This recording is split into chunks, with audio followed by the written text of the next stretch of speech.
news it exploded, 100,000 died. Well, you know, Like within the second, 100,000. well, they say that's one thing, like our arsenal is kind of based on old methodology where you see like China and Russia's coming up with new things, like having like Supersonic. supersonic aircraft that just drops off like multiple nuke warheads.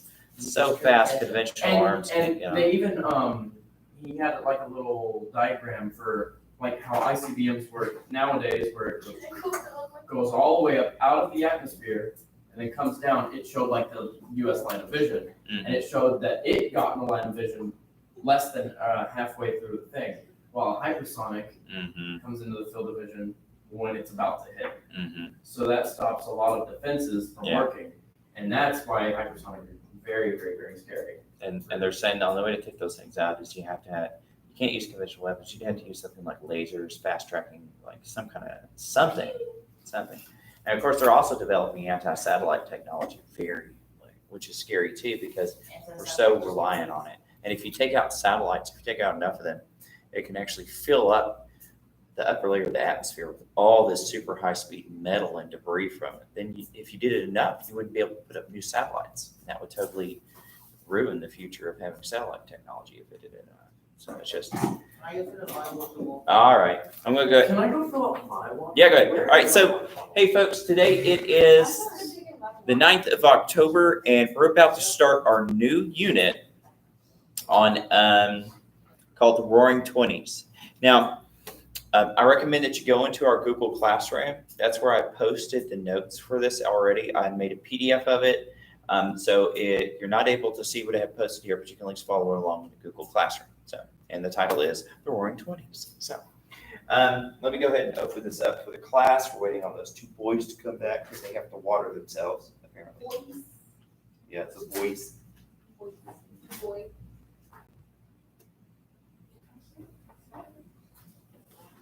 What flavor is that? Lemonade. Ice.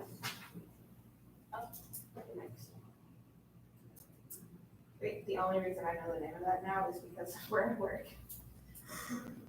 Someone said it and I was like, what's that? So then I told him, Welcome back. is it good or does it taste like regular? I like it at work though.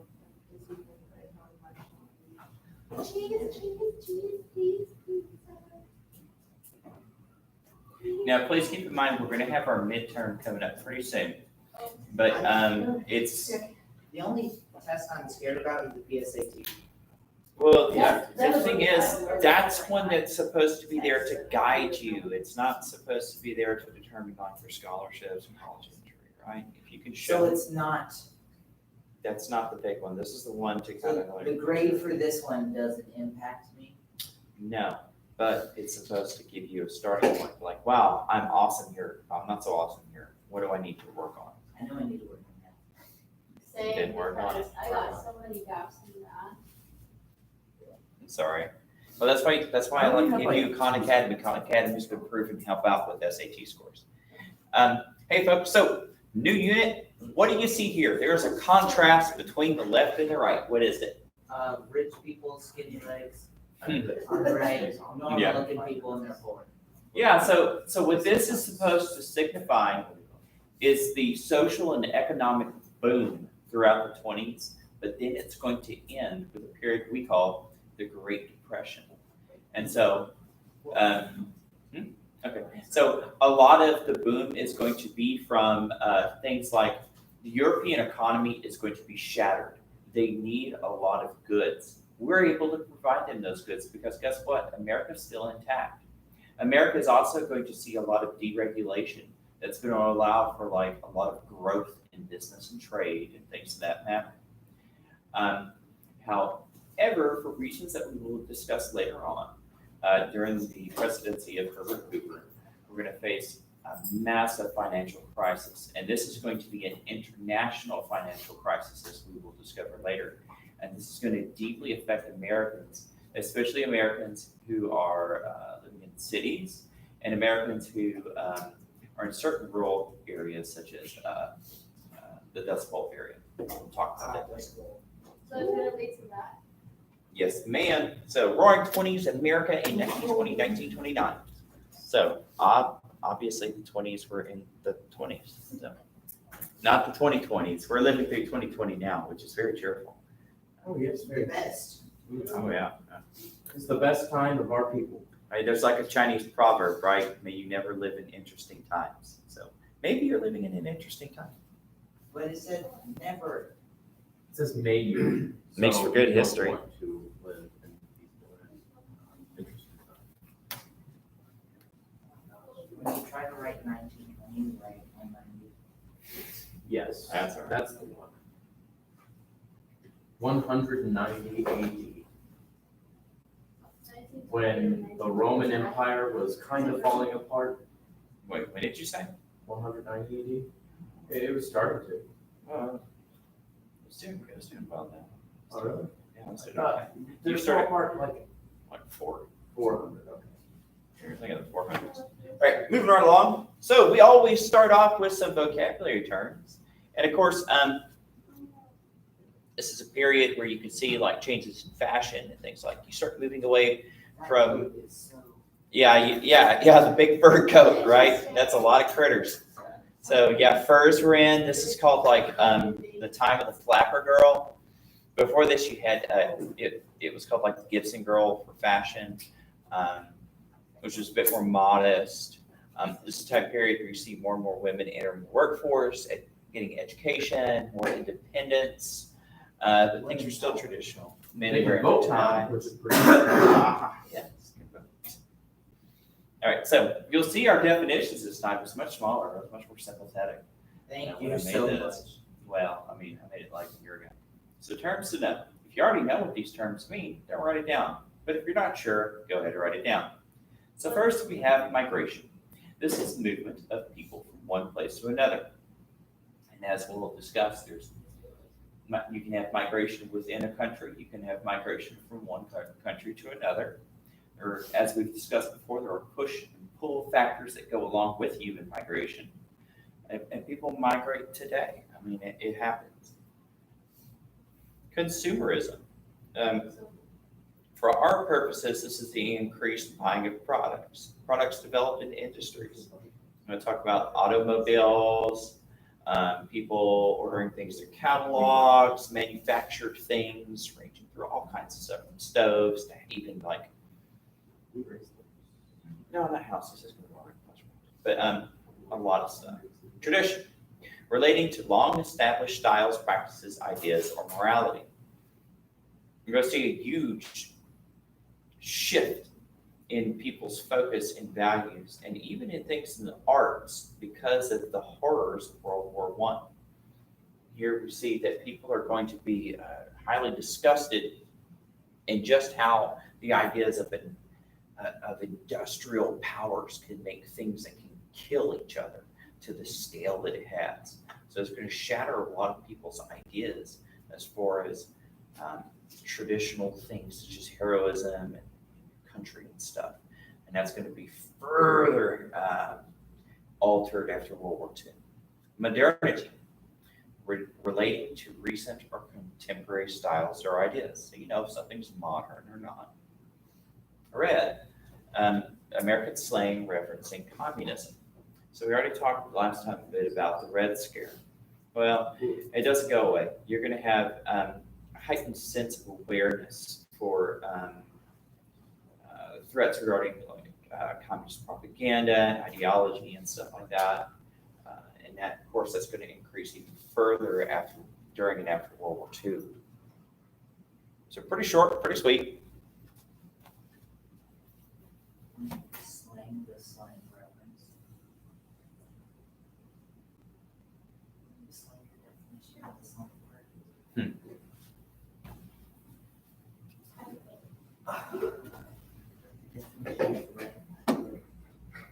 American slang.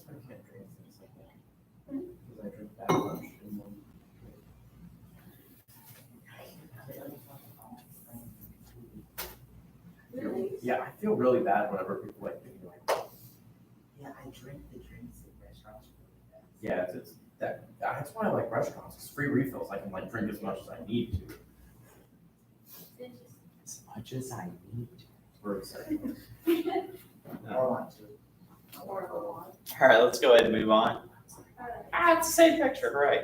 All right. So this is an overview. You don't have to write this down, but this is what we're going to talk about in this unit. So what were the 20s all about? This period of American history was seen as a return to its tradition of international isolationism. Remember, that's like a big American tradition throughout most of our history. We tried to focus inwards.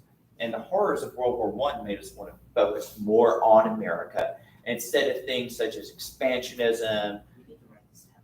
No, this is an overview. Imperialism, and of course, entangling ourselves with Europe and getting tied into another world war. One of the threats that we wanted to isolate or insulate ourselves from was communism. Communism was seen as, remember, communism isn't just an economic thing like socialism, where the government owns all the property and everybody works for the government. Communism also has to do with ideology regarding what exactly is a family. What are people's goals for life? Like for communism, it's materialism.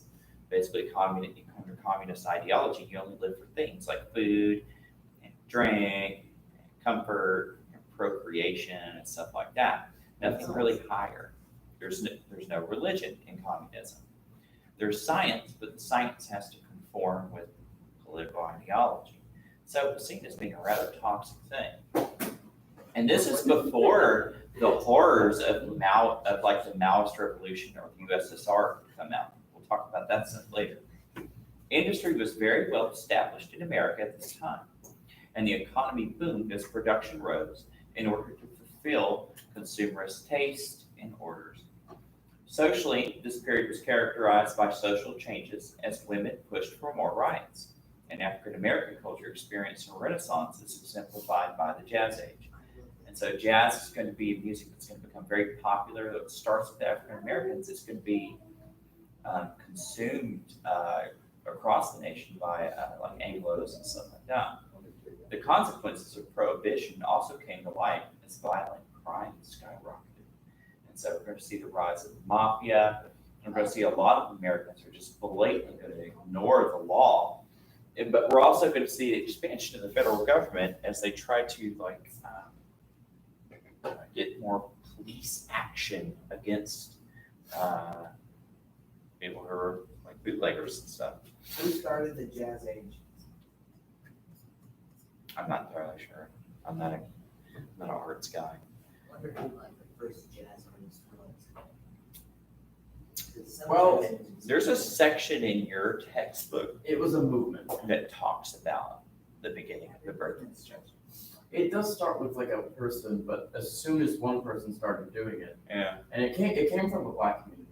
Yeah, it did. I mean, so did rock and roll, right? Chuck Yeah. Berry was the first rock and That- roll guy. And rock and roll came from jazz, in a way. In blues, I mean, a lot of it Yeah. was blues, yeah. But I mean, blues definitely was not That's jazz. not rock. They weren't technical. Okay. And Rock jazz and roll kind is of came like from Elvis ragtime. Presley and I mean, Oh. It's influenced by it. But personally, I've listened to jazz. I've never liked it. I don't get it. I think it's that's the thing about taste, right? Some people like some art, they don't like other art. But hey, what do we see up here? What does this look like to you? Freddie Mercury. This is an. Hey, Jalissa, what does that look like? Okay, yeah, good. For cars that are on a factory thing. factory thing called a Assembly line. assembly line. That's right. So, yeah, methods of production are going to get very exact. They're going to use things. Hi. They're going to use empirical measurements. Like they're going to use stopwatches to figure out how long it takes somebody to like do a certain part of the assembly line process. And then they're going to get this down pat to how many parts they can expect per day, per hour from every employee. And they're going to be able to measure that. So how you run factories is going to be down to the minute because time equals money. And if you can do things more efficiently, you can have a better product faster. It's like in Charlie and the Chocolate Factory when he was doing the working at like the toothpaste company and we put on the cats. Oh yeah. And he got paid per cat. So one of my first jobs was actually working at a factory, and it was putting lids on something, and it was torture. I only did it for a couple of months. I was like, I spent 8 hours just putting caps on things. Are you allowed to, like, in factories, are you allowed to listen to music? Usually not. No, it's a safety hazard. It's where I mean, like if there's machinery, there's OSHA regulations where you have to wear like ear protection or eye protection, stuff like that, depending on the factory. Now, before I got in the Army, I worked for a place for a year where I worked in a warehouse. It was pretty much by myself, and that was good. That was good. I got that, like I could turn on the radio, and I was expected to do certain things, and I had a lot more leeway and stuff. But usually factories, you're in there, if you're on an assembly line or something like that, you are just going. Like snap, snap, snap, you know, like over and over and over. You're part of the machine, right? And you could be replaced by a machine. But Can they please replace me by a machine? Because at that point I would want. Then you wouldn't have a job. no, I mean, I would be the if one you making need the work, machine you to need replace work. myself. All right, folks, so let's go ahead and go boom time. So the GDP, which is gross domestic product for the nation, increased during the 1920s US. So that's the way we measure a country's wealth. So how we determine whether one country is richer or poorer than another. Unlike Europe, America did not lose a great number of its workers, factories, or farms during the war. Yes. During the 1920s, the unemployment rate dropped to 2 to 5%.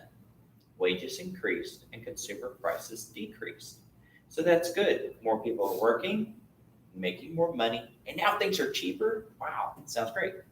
As new products hit the market, advertisement becomes more refined and targets specific groups for specific areas. So now you start seeing catalogs and magazines and with advertisements and stuff, they're targeting housewives, fathers, homeowners, targeting people who have different kinds of interests, such as outdoorsmen, people who are into sports.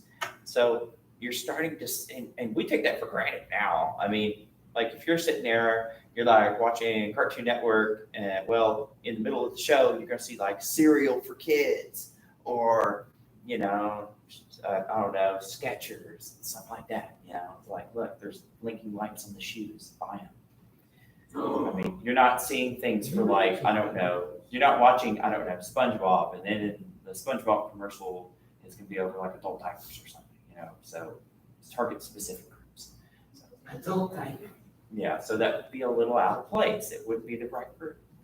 Electric power, hygiene, comfort, beauty, and transportation help to open new markets. So it's new kinds of products that are like coming around with science. So more houses are becoming electrified. More houses are getting radios and stuff like that. People are becoming more aware of self-care. I mean, they're more social, so they're wanting to do things like have better breath. Yeah. That's crazy. That's great. I'm glad I have my toothpaste. You're starting to see more products that make home life easier, like just doing mundane things like washing dishes and stuff like that. Not quite to the point we're going to get like after World War II. It's getting there.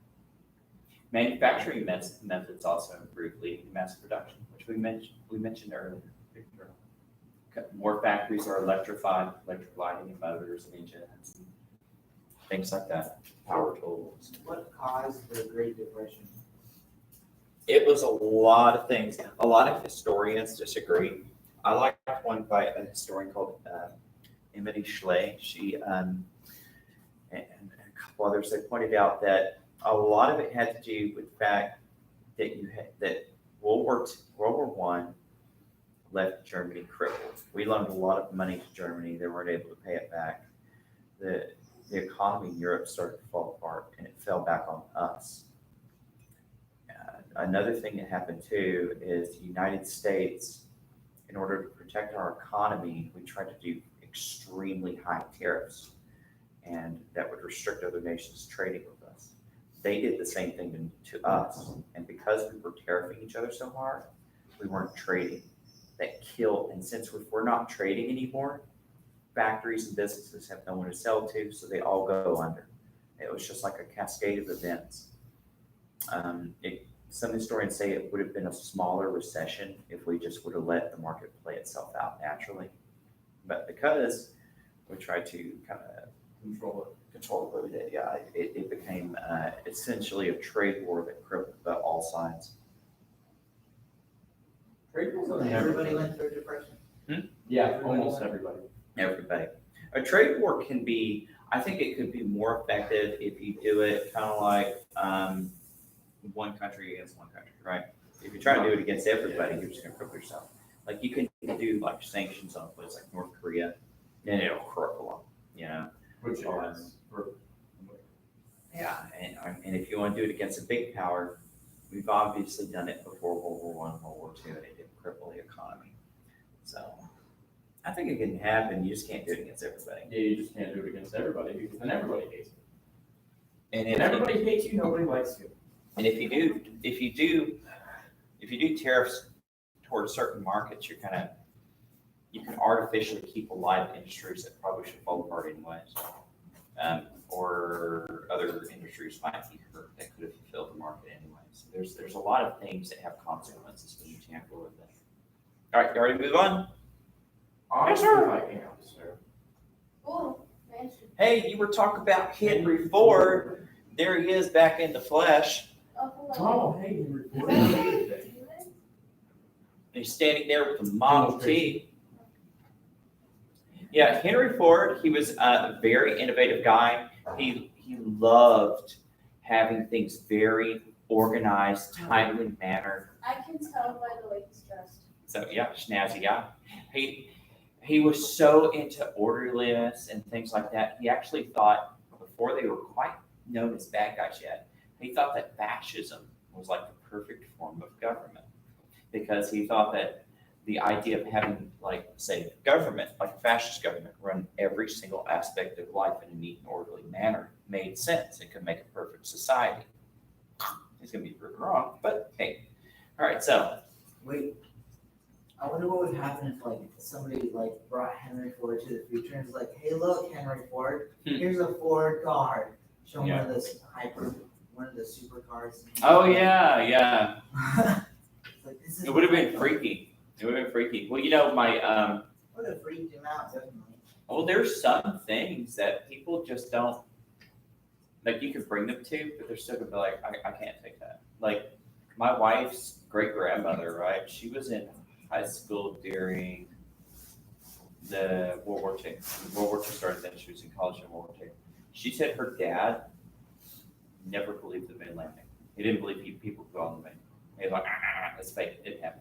So because he just didn't think you could do it. It was just too far removed for him.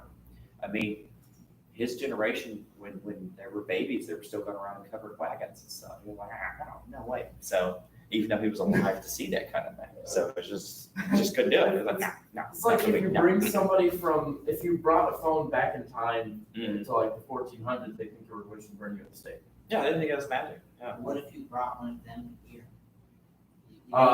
It'd probably be culture shock. Like, think about it this way, like, kind of like if people, like, it'd probably be like people who, I don't know, I would think it'd be culture shock. They'd just be dazed and confused, not like really so much so, where it might traumatize them. Put them on a plane.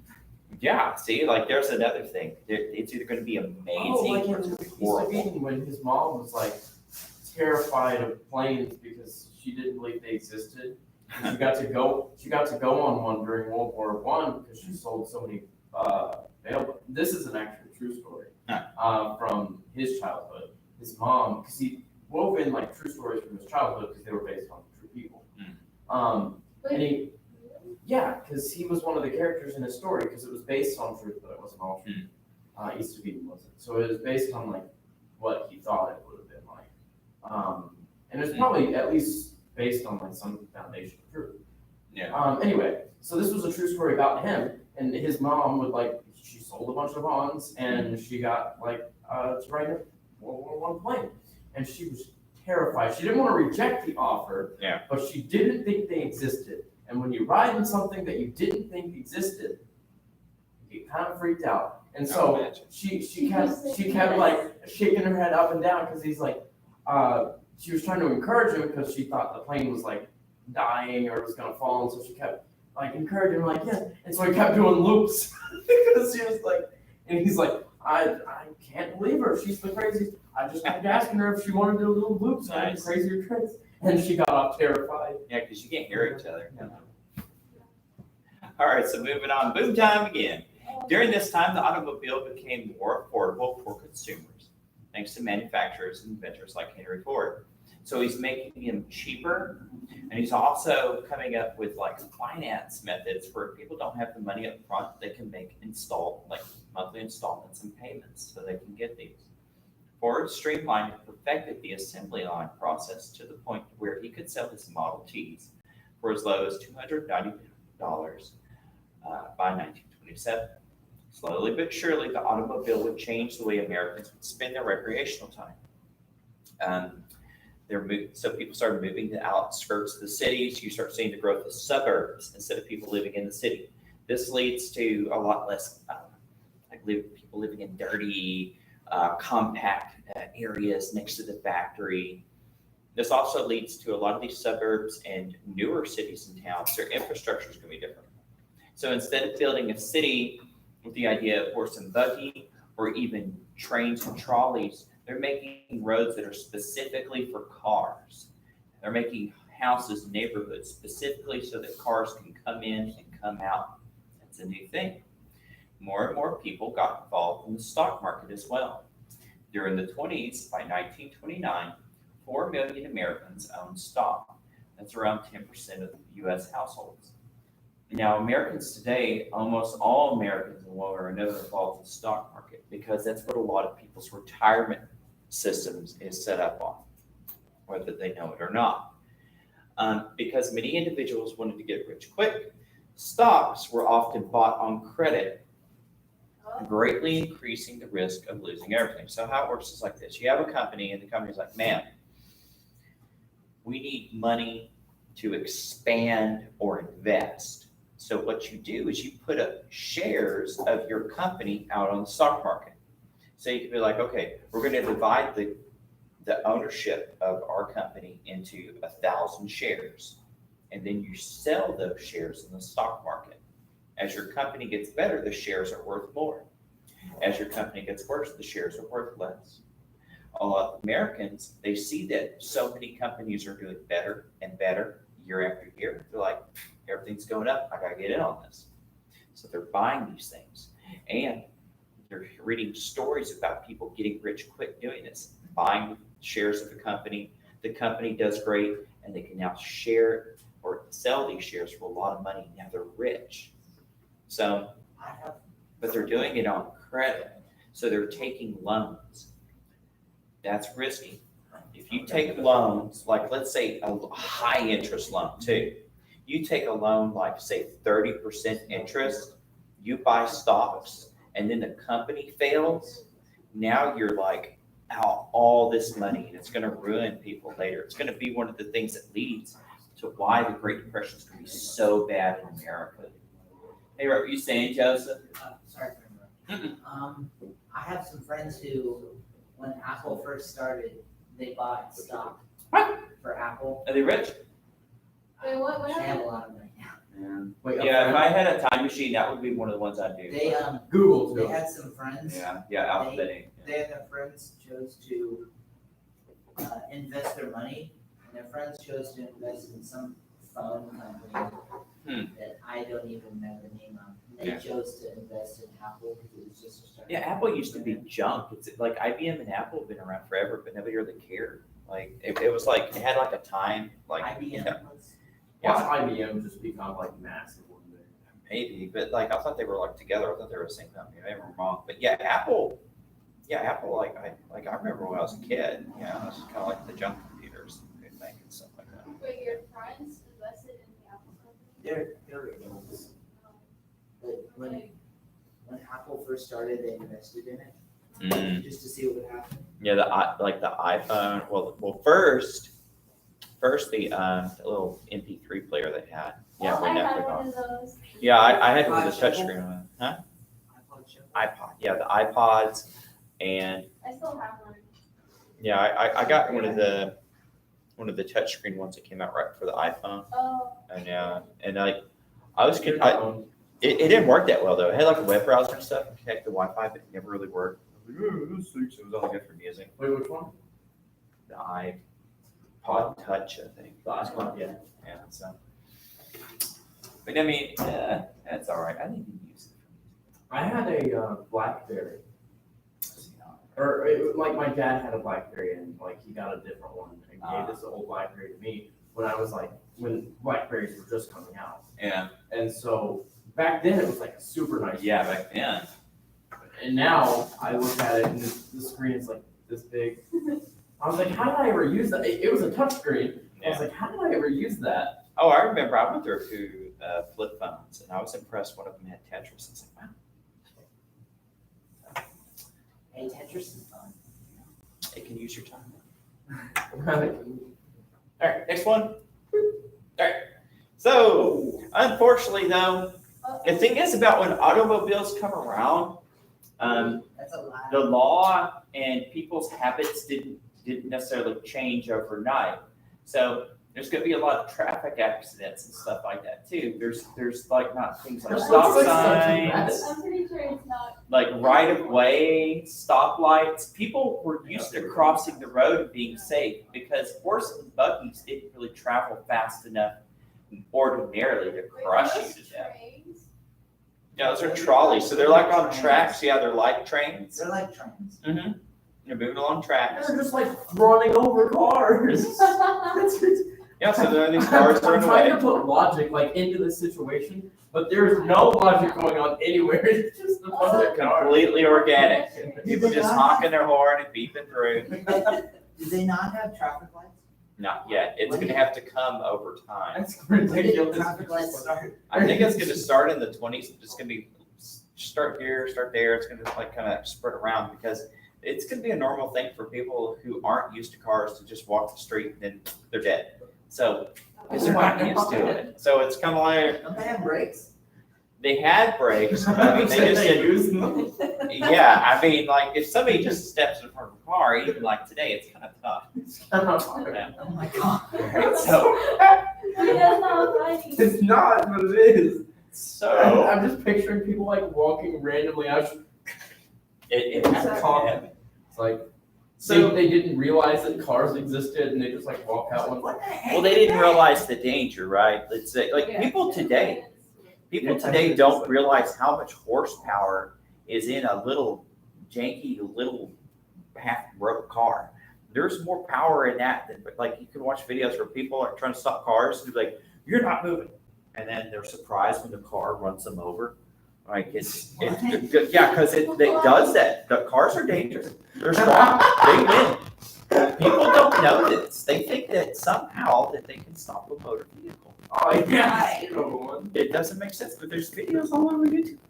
So, I anyways, want to watch this. the housing market also boomed. So a lot of people got more home building, more money. From 1922 to 1928, around 883,000 new homes were built each year, rivaling the auto industry. Metropolises such as Los Angeles drove the housing market and the automobile. LA is going to essentially be the first major city built with cars in mind.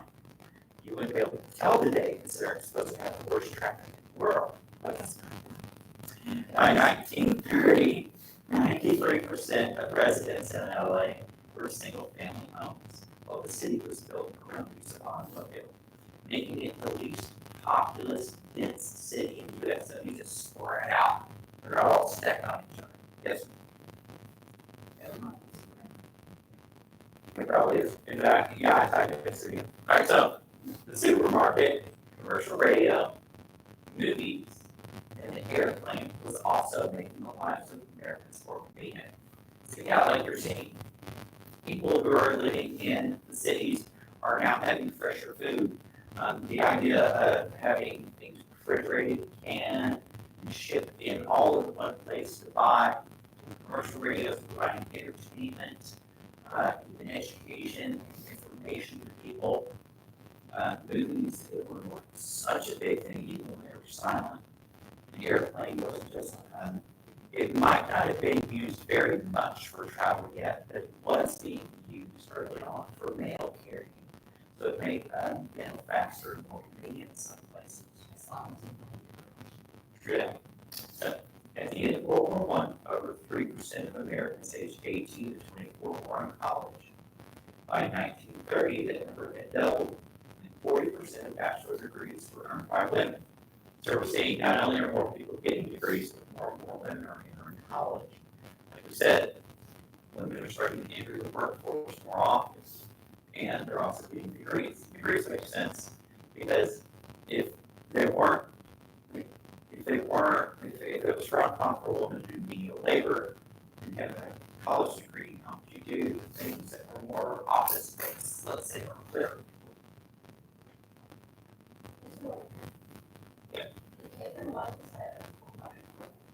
I've seen like pieces of some, but I've never like sat there and watched them. Yeah, go ahead. Like, I mean, I've been recommended some, right? Like college professors and stuff like that, but I don't know.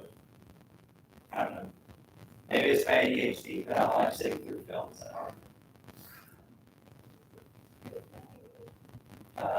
Pretty sure. Yeah, when I was a kid, I had the kind, not where I was super hyperactive, I was kind of like the kind of like stare at a spot on the wall, and I would just want to be in the room, that'd be think everything else. What was my life?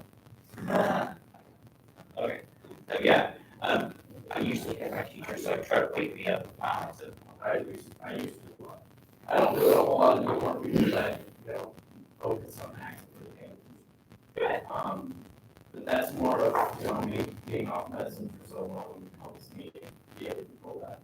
But, everything changes as you get older. Some people say, hey, that means you're smart. Yeah. No, I would go, I was super quiet. But my imagination always go on. Like, literally, I would be in the classroom, I was thinking about some fantasy world or something like that, right? And then, like, I'd find out, all right, let's figure out what. There are two different types. There's a lot of different ways. Yeah, yeah, I was quiet kind, and then you got the kind of, it's so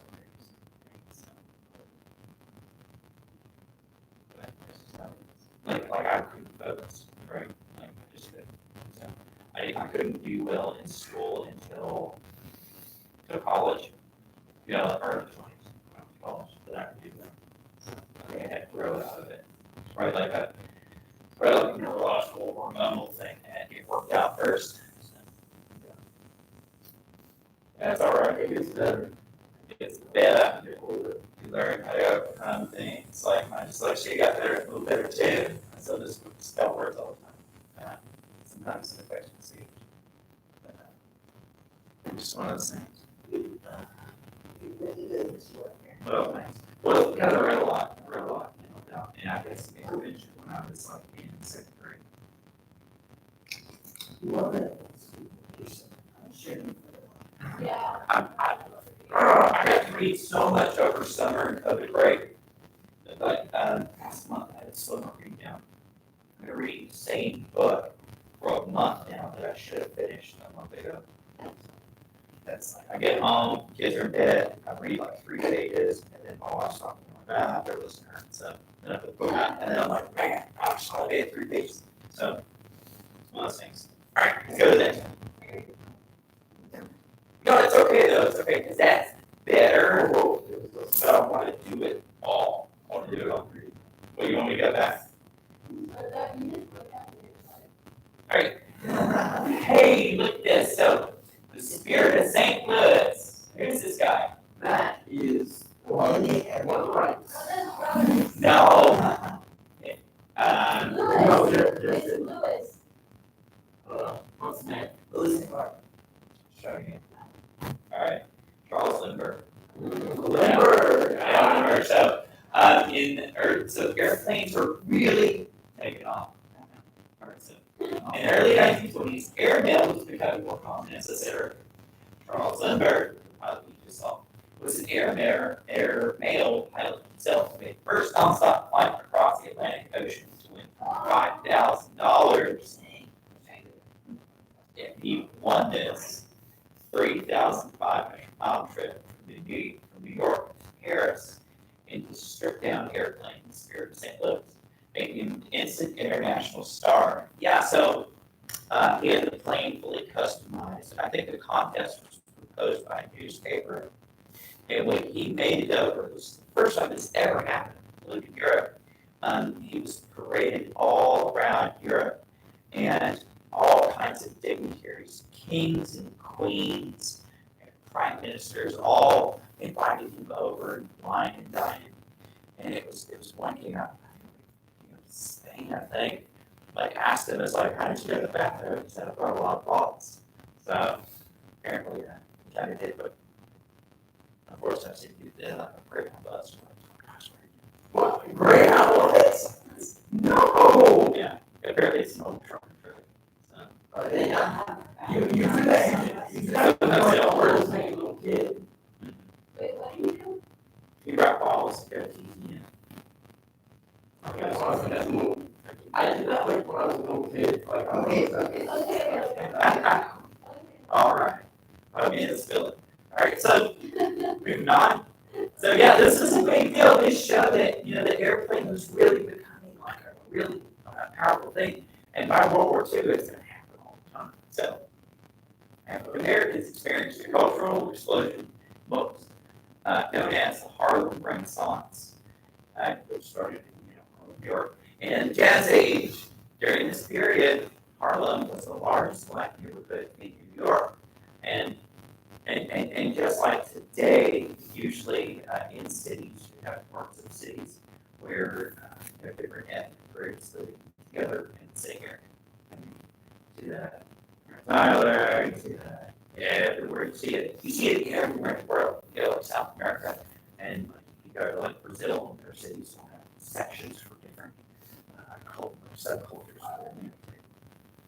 So, like artists, musicians, and writers flock to Harlem, drawing upon both African and African American traditions and expressions of art that impacted all of America. So, not really an art historian, but we're going to see a lot of things that are going to take off as far as literature, painting, especially, which is going to be very popularized music. And because of this, and even jazz is going to influence things like classical music, or as you call it, orchestral music. Guys, it's going to influence future music. It's going to be beyond just African American culture. It's also going to be in white culture as well. Some of those things across the color line, right? It's also going to be international. So that's another thing. You can't just like go through everything and talk about something that's there, but Dang, I used to write entire songs. Yeah, you should do that. and then I started like abbreviating it, and I kept writing it very starts, and then I really started to abbreviate it, and then I was like, maybe 3 or 4 sentences per song. See. Hey folks, it looks like it's been about 45 minutes. We'll go ahead and end the lecture there. No class on Monday. So we're going to come back on Wednesday. No, we're not going to come back on Wednesday because I have to give up PSAT. So we might come back Wednesday, so just check in. I'll send you an email if it's canceled.